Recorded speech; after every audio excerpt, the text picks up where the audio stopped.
আন্তর্জাতিক আহ্বানকে বুড়ো আঙুল দেখিয়ে গাজা ও লেবাননে ব্যাপক হামলা চালিয়ে যাচ্ছে ইসরায়েল। হামাস ও হিজবুল্লাহকে নিরস্ত্র করার নামে চালানো এই অভিযানে প্রাণ হারাচ্ছেন বহু নিরীহ মানুষ।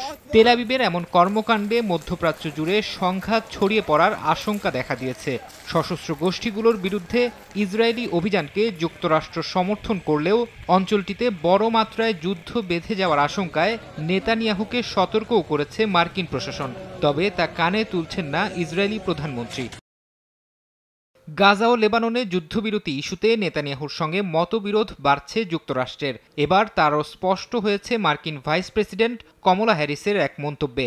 যুক্তরাষ্ট্রের গণমাধ্যম সিবিএস নিউজকে দেয়া সাক্ষাৎকারে রোববার কমলাকে প্রশ্ন করা হয়, নেতানিয়াহু ওয়াশিংটনের ঘনিষ্ঠ বন্ধু কিনা। প্রশ্ন এড়িয়ে কৌশলী জবাবে মার্কিন ভাইস প্রেসিডেন্ট বলেন, ইসরায়েলি প্রধানমন্ত্রীর সঙ্গে বন্ধুত্বের চেয়ে দুই দেশের জনগণের সম্পর্ক বেশি গুরুত্বপূর্ণ।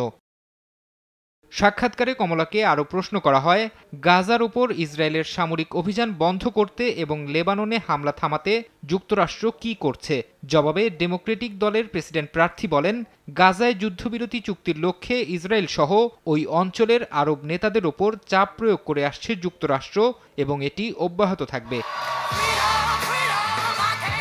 গত জুলাইয়ে মার্কিন প্রেসিডেন্ট নির্বাচনের দৌড় থেকে সরে দাঁড়ান জো বাইডেন। পরে ডেমোক্রেটিক পার্টি প্রার্থী হিসেবে ভাইস প্রেসিডেন্ট কমলা হ্যারিসকে বেছে নেয়। এরপর থেকেই তাকে ইসরায়েল ফিলিস্তিন উভয় পক্ষের সমালোচনা করতে দেখা গেছে। তেল আবিবের প্রতি সমর্থন বজায় রাখার কথা বললেও কমলা হ্যারিস নেতানিয়াহুকে যুদ্ধ থেকে সরে আসারও আহ্বান জানিয়েছেন। ফারহাদ চৌধুরী, সময় সংবাদ।